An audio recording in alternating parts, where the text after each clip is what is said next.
এই যে চলে এসেছে তোমাদের দুজনের খাবার, এটা মোটু খাবে আর এটা ছোট খাবে। আজকে আমার ভাগে কি থাকতে পারে, মুরগি মাংস, গরুর মাংস নাকি চিকেন রোল? এই তো আইডিয়া পেয়েছি, মোটকুকে বলি ও সবার আগে খাবার বেছে নি। এই মোটু শোন, তুই আগে বাড়ি বেছে নে। আরে এই কি ছোটকু আজকে আমাকে এটা কি বলতেছে? দেখি তো সূর্য আজকে কোন পাশে উঠেছে। আমি তো কিছু বুঝতে পারতেছি না, আমাকে আগে বাড়ি নিতে বলতেছে। আচ্ছা ঠিক আছে, আমি তোর বাড়িটা নেবো।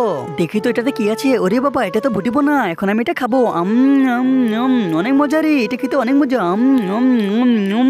আরে মোটকু, তুই এইভাবে খাচ্ছিস কেন? ধীরে সুস্থে খাওয়া যায় না? রাক্ষসের মতো খাচ্ছিস কেন? আরে আমি তো এইভাবেই খাবো, কারণ আমার এইভাবে খেতে অনেক ভালো লাগে।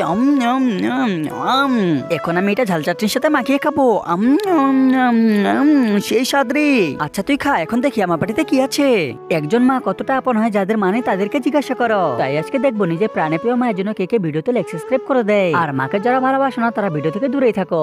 আরে এটা কি? এটা তো বেগুন পচা। আজকে আমি বেগুন পচা পেয়েছি। হ্যাঁ হ্যাঁ, আমাকে ঠকিয়ে গেছে। এটা আমি কিভাবে খাবো? এটা আমি খেতে পারবো না। আরে ছোটকু, চোখ বন্ধ করে খেয়ে ফেল, এটা খেতে অনেক মজা লাগবে।